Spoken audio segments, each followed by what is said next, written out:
Hello, my name is Tony Chin-Quee, And I'm Frances Mei.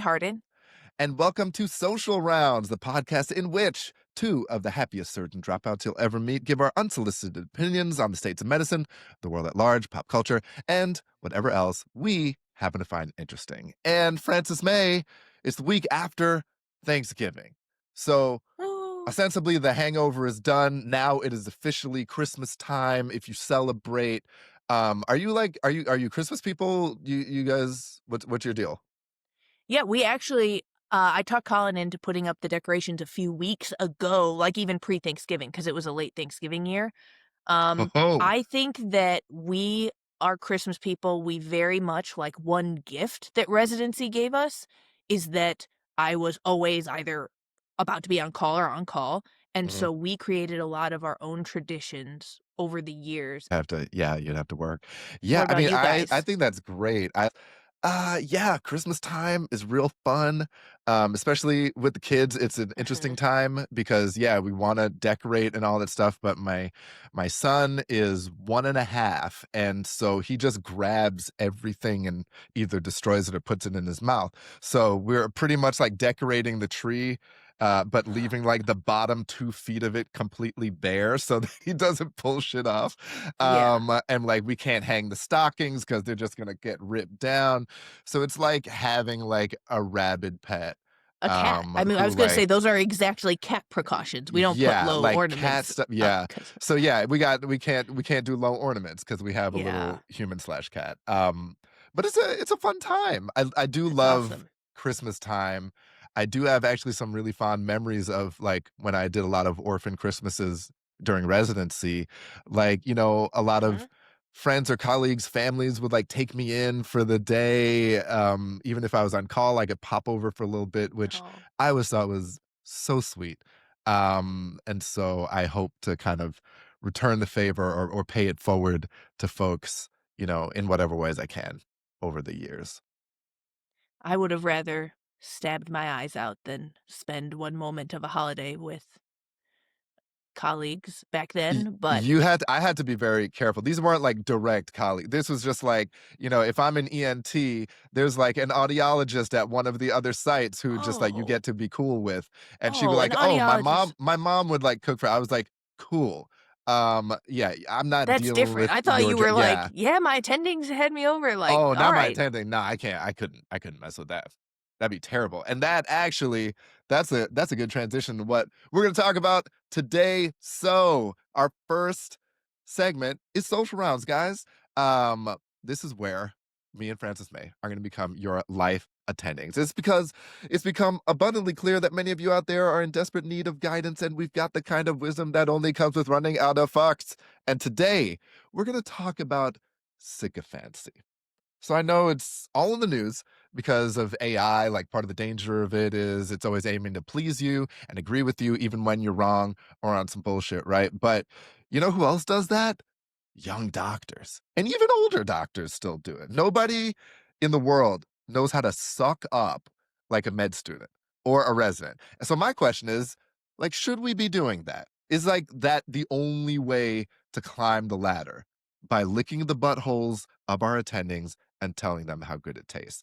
I mean, we've both been there, right? Like, we've both been in the position where we've just had to spend a lot of time, like, eating ass. Yeah, I mean, phrasing, but yeah, That's how it I feels. for That's sure. how it It smells. is how it feels, and I feel like the thing that determines if that's gonna work, if you should do it, how it's gonna go down, how it will be received if you don't do it, all depends Mm. on the higher ranked person, and so I really think that, like, they are the ones who set the culture, like, how much are they willing to like be treated like a regular fallible human? How much is their ego untouchable? And those will dictate really, I think, everything from there. But I have had some incredible mentors and older physicians where like they don't need their ass kissed every second of every day. And then actually like the team is more productive and more learning occurs and all this stuff. But how much jumping through hoops do you have to do? Everyone gets to pick that for their own team. Let me ask you this. So there are some, attendings who are normal, people, it sounds like.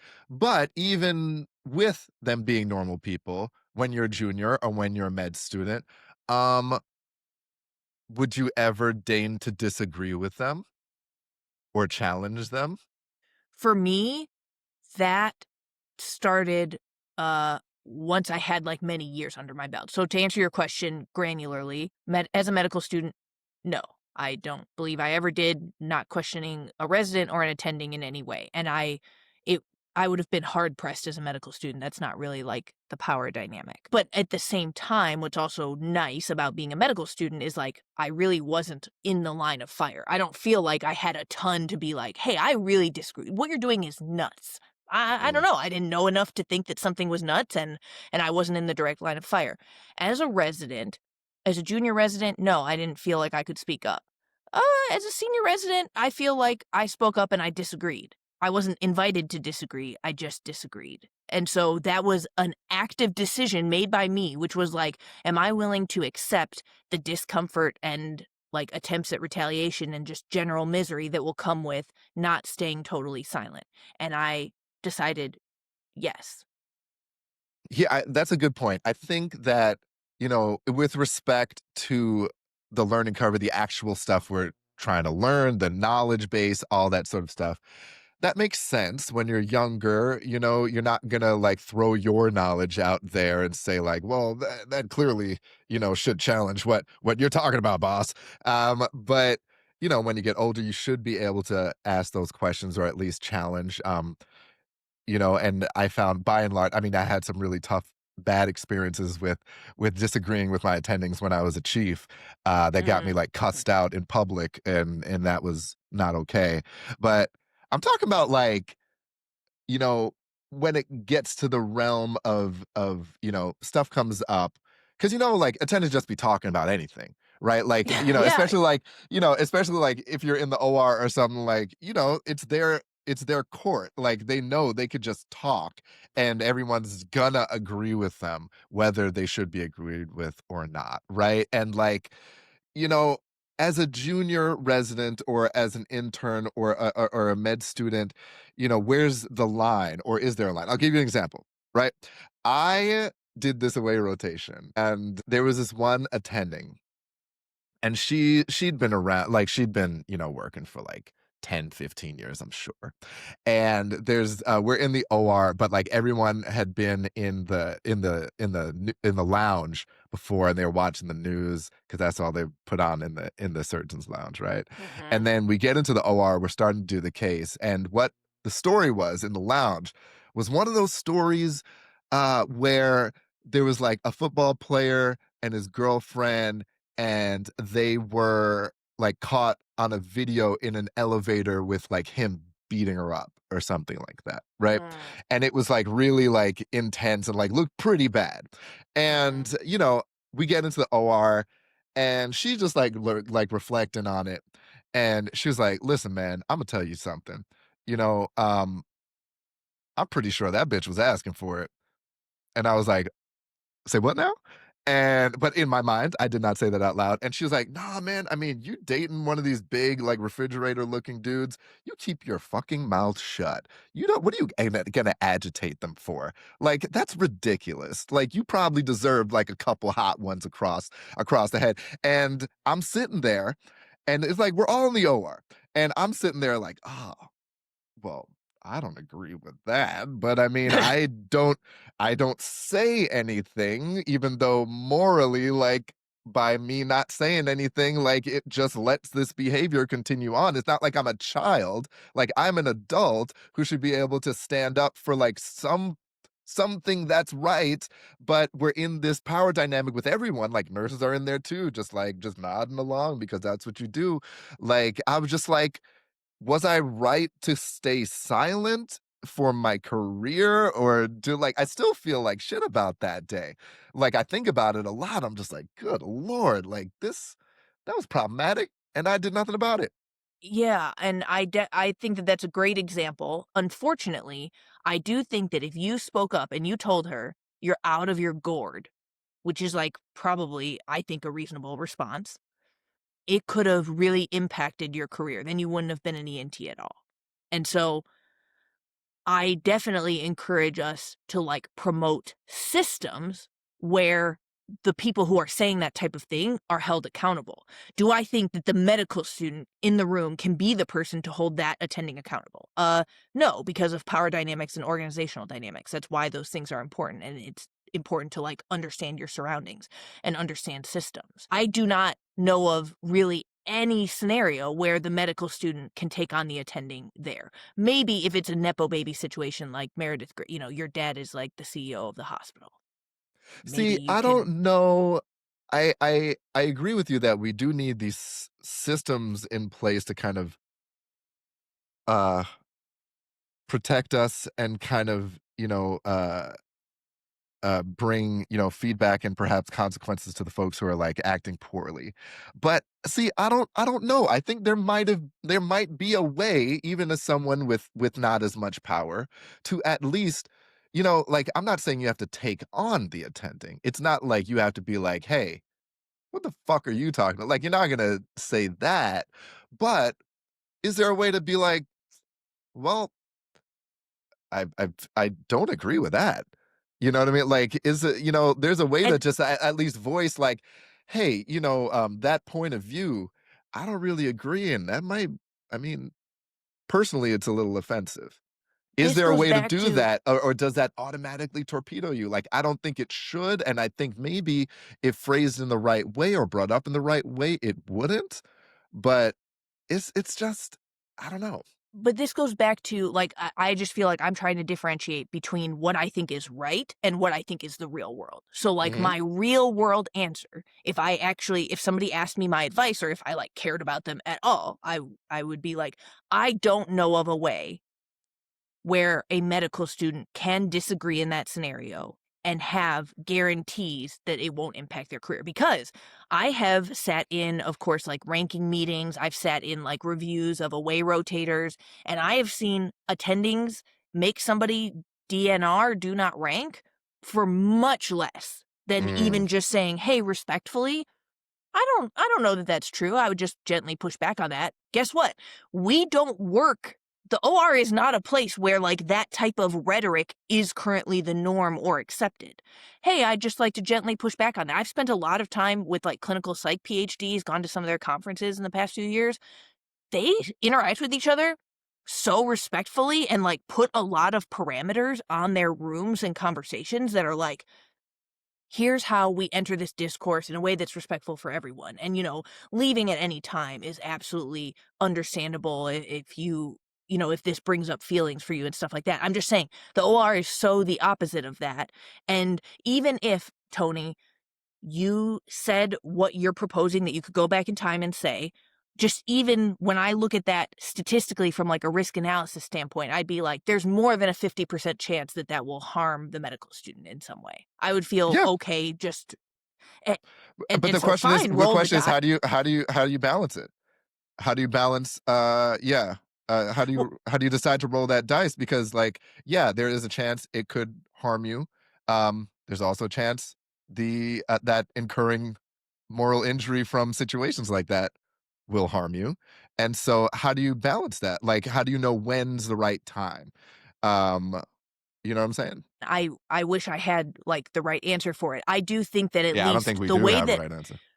the way that I did it though, did not push back, I didn't disagree until I had made it so many years in that I did have a certain amount of institutional power. Obviously, not a ton, even senior residents don't have a ton, but they do have like just some more power and leeway than like an intern or a junior resident, certainly than a medical student. So, at which point, and then by the way, when I became an attending, I was vocal, um, even now, past attending. I'm just saying, to me, my solution was, yes, I did incur a lot of moral injury and I didn't speak up in tons of situations that keep me up at night, that I have to, like I have to answer for that. And I've apologized to people after the fact. Hey, that was messed up that that happened to you in the hospital. I'm sorry I didn't say anything. Like I was just in the room.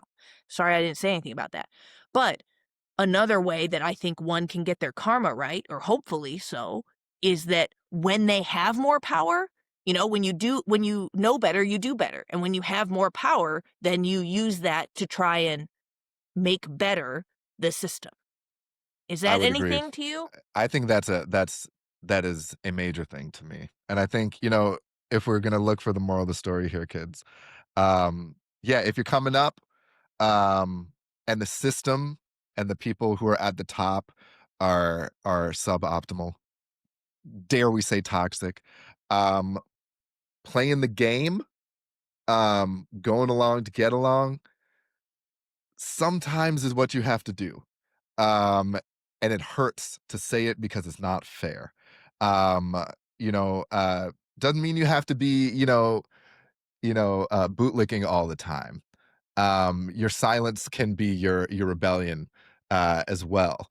Uh, but sometimes, like when you don't have the power, um, you have to play the game to a certain degree. But for those who are listening, who aren't in that position anymore, um, you have to realize how much power you have to shape the culture around you.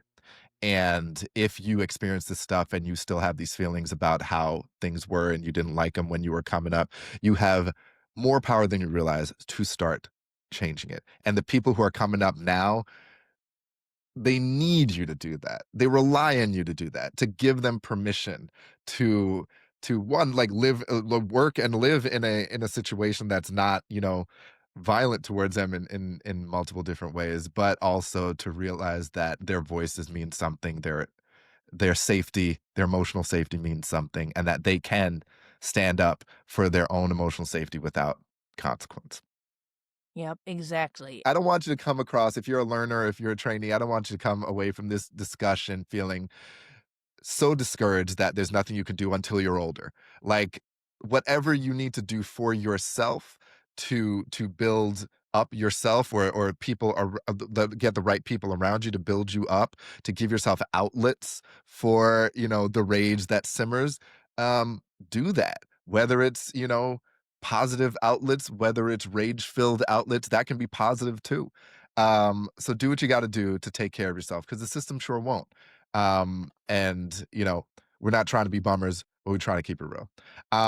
Anyway, we're gonna move I'm on. not trying to be, I just kind of am a bummer. She might That's she what might be people a come she to might expect. she might be a bummer. But we gotta keep her around. She keeps us honest with my toxic positivity. Let's go to section two, guys. And it's news. So this is the place in which we give our rapid fire takes on news of medicine out in the real world. And today we're heading back to Canada, from which all good things come. So there's a very special place in Toronto called Tingles Bar. I love saying that. I'm going to say it a lot. It's the world's first spa dedicated entirely to ASMR role play. So, okay, just quick definition: ASMR stands for Autonomous Sensory Meridian Response. So it's like that tingly, relaxing feeling that some people sort of feel, that goes like kind of down their scalps and their spine when they hear someone whispering in a certain way, or they hear the sound of makeup brushes on people's faces, or the sound of scissors sliding through wrapping paper. Like everyone's super different. And it's like a huge thing on YouTube. But by and large, it's a pretty solitary experience. And most people don't realize that they have it until they kind of get older and realize through these YouTube communities that other people have it. But at the Tingles Bar, they invite groups of strangers into a room for an immersive live role play. So it could be something like, in the article, it was like, you go to like a fifth grade classroom where you do arts and crafts with a bunch of strangers. And then each person is taken into a private room for a make believe lice check. So, what it actually is, they're not checking you for real lice, but it's an ASMR session where the person is massaging your head with like all sorts of different instruments while they whisper to you in that ASMR sort of way and give you the tinglies. So, the article's author touts this is not just a way to get the magical ASMR relaxation, but a way to force us into more human connection in this tragic age of isolation and loneliness. So, Frances May, are you an ASMR person? Have you seen the film Saw? No, I've heard of Saw. I don't mess with I would scary rather movies. go into the Saw room than do this. Where I the had a feeling you might fucking have feelings clown. on you might have feelings on being in a small room with someone whispering to you and touching your face. No, no, that is honestly such a nightmare. I got upset listening to you describe this room. Yeah, How you is this don't different think from, that? so you don't Do you get massages? Do you ever go out to get massages? Yeah, I've done, like and I get regular deep tissue massages. Okay. So you get the deep tissue massages. I assume they don't chat with you while they're doing it. Some people do. Sometimes there are chatters. No chatting, no No ch tinglies of any kind. It's like legitimately just more for recovery and, like, chronic cervical issues and, like, muscle it's very, it's just I cannot overemphasize. Here, this will put it in perspective, why Okay. this room is, like, such a nightmare for me. I have all sorts of sensory issues and don't like to have my senses be, like, overloaded. Mhm. I started hugging people really about, like, this year. Like, Oh, if wow. we haven't met in person, and I'm saying if we met 2 years ago and you tried to give me a hug, I'd be very squirrely about it. I'd be like, "This is a nightmare. I don't Sure. know why. This I would person not I I don't." would not lead with a hug. I tend to respect the uncertainty of hugging, comfort.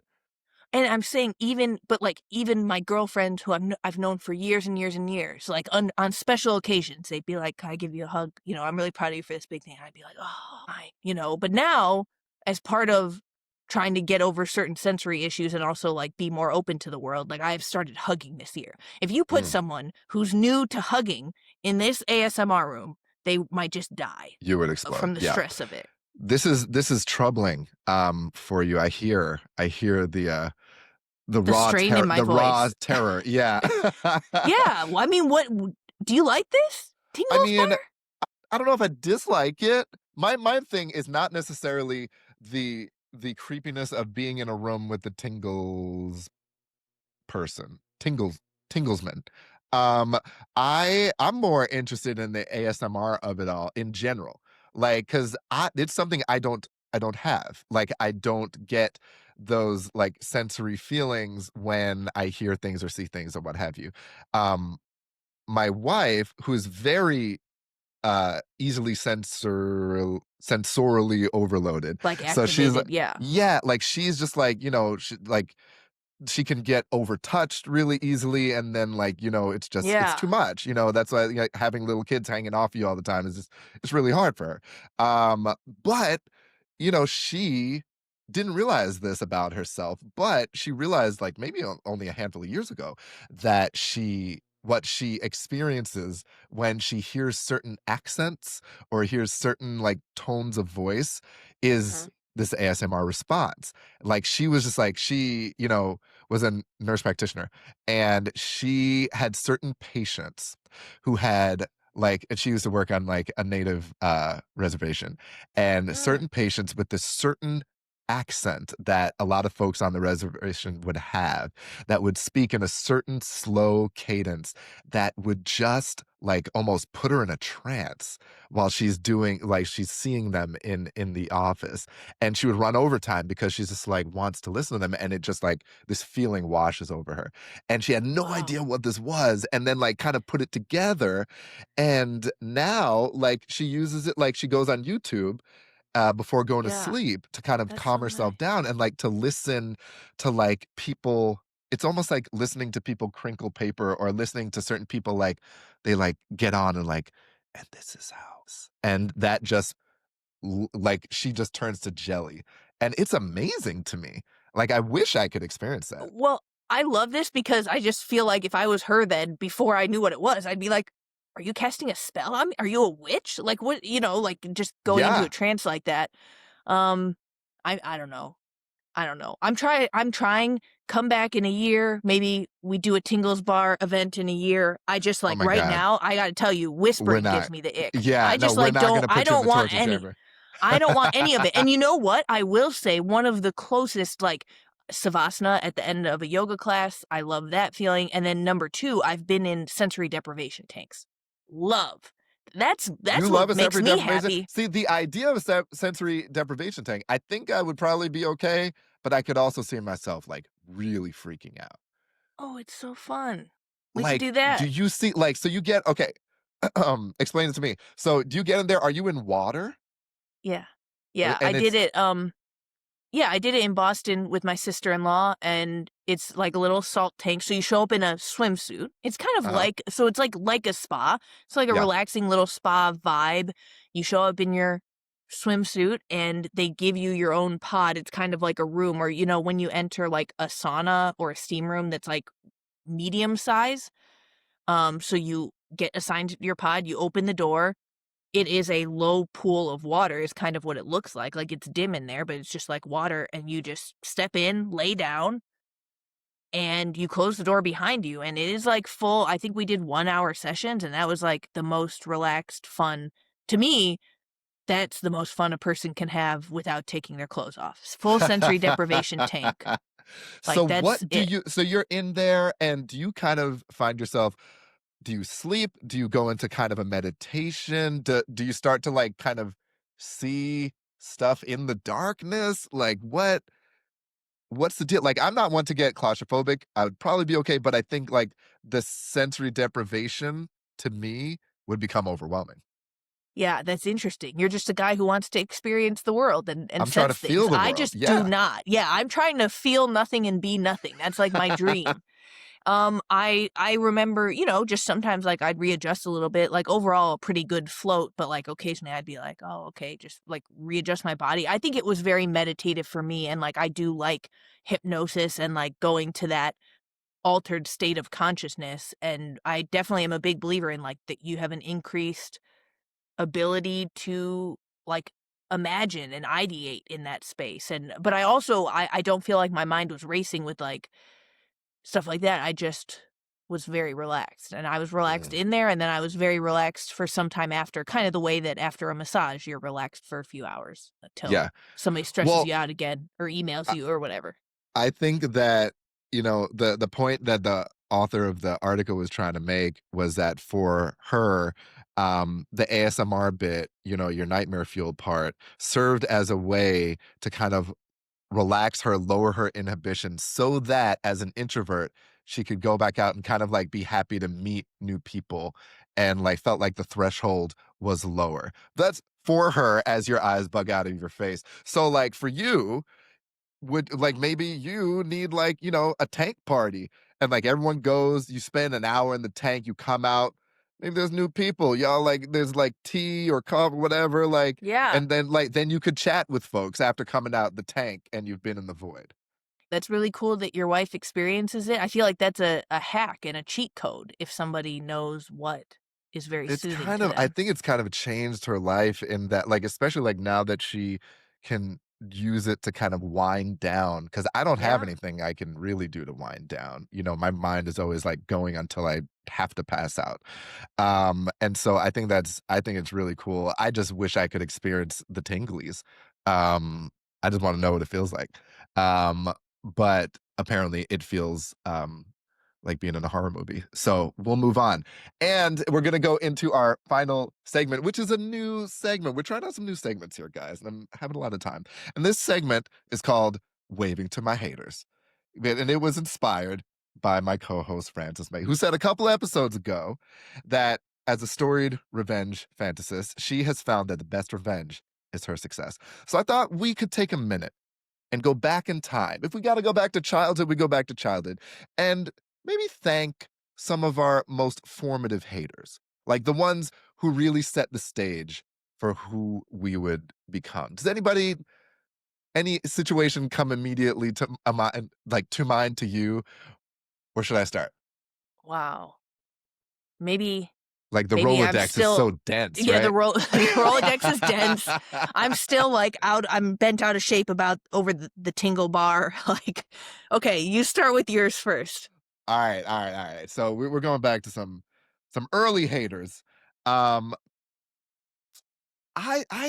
what I remember, so in grade school, high school, all that stuff, I was like an artsy kid, right? So I really Mhm. like to sing and dance and play music and be in theater, especially like I would be in all the shows.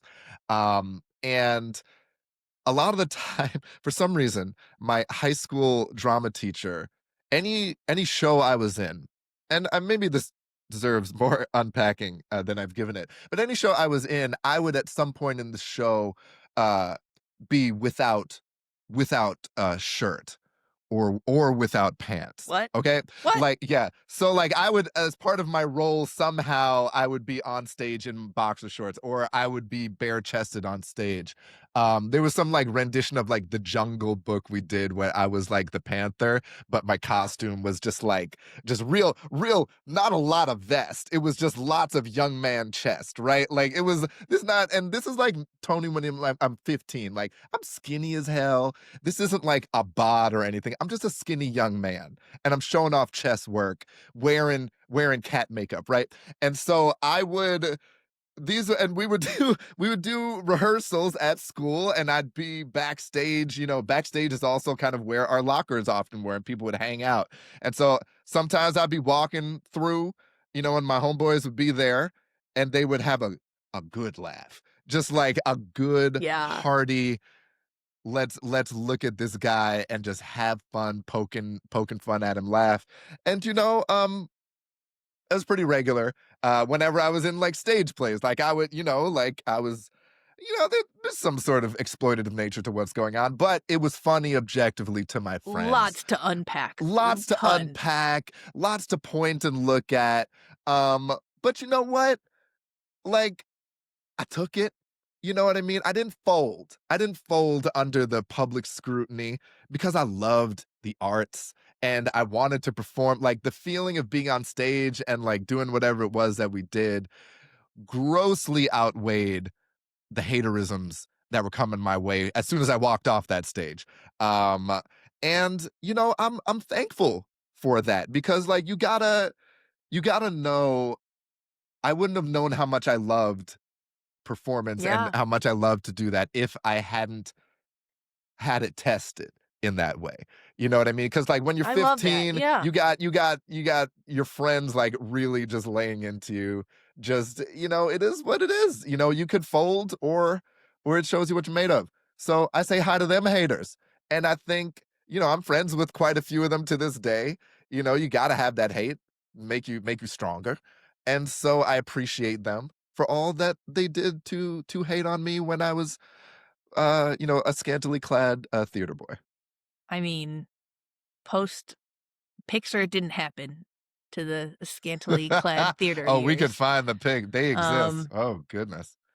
no, I love that perspective. Like I agree with you. It's kind of like, trial by fire to that extent, or like forged by fire. And like I agree that getting some like pushback on anything that a person is like trying out or committing to, it gives them clarity of like, okay, do I like this enough to continue? In Tony's case, 100%. Do I not care about this enough to deal with some controversy around it? Okay, that's clarifying either way. When I think back to like, especially my childhood and like elementary school into middle school, like I was at the same Catholic school from third through eighth grade, Mhm. and I was very unpopular. I just feel like I could not get a W for probably that whole chunk of time. The haters were at the Catholic school. It was just It's like just like a diffuse glob hate. of years of Yeah, hate. Yeah. yeah, yeah. And again, I do think that I own my part of it, which is like it's kind of chicken or egg, because I Mm. think that certainly by middle school I was not very friendly or open, but I also feel like it'd been years of being like excluded diffusely from everything. And like I do remember, I mean, the popular kids were doing that move of like ask me who I had a crush on at like a volleyball tournament. I said who I was having a crush Oh on at the no, that time. sounds like a trap. Yeah. Yeah, yeah, I didn't know. But that's what I'm saying. Like I really did not Ah, know, and no one was like coaching fuck me them through this. kids, man. So, yeah, I told her who my crush was, and I took my crushes very seriously. Of Extremely boy course. crazy, new crush of the Yeah. month, like, and the next day at school, he was like, "Wow, she's suddenly interested in this guy who, by the way, she'd never shown interest in before." And now he was like all worked up, like, "This is the Then they best day of tell my him. middle school life." Mhm. Um, 'Cause a popular girl. So, I would say stuff like that, but the reason that it is good is because, like, it's definitely I would credit that for why I'm funny now. I think that people who are, like, our age or at all, like, close to our age groups, it's like, you can tell if they've been a people pleaser their whole life, And then it's really hard to shed that. And it's really hard to like make moves that they want or that are unique to them. Whereas like I feel like I've been kind of outside of the norms since 2000 at least. And so when people judge my decisions or they have a lot of negative feedback about my decisions, it doesn't impact me as much as it would have if like years and years of love and acceptance suddenly disappeared. I guess that this is kind of like my version of the Bane monologue. Like I was born into the in the darkness. Yeah, man. I think that these formative haters, man, they're so important. If you're just like you're coming into the end of the year, here you're reflecting on shit, and you're just like, man, this is a tough year. Man, these haters were after me today, or this year, or this week, or month. Like, you know what? I don't know what comedian said it, but I think they said something along the lines of be thankful for the haters, man. Because if you have haters, it means you are doing something right.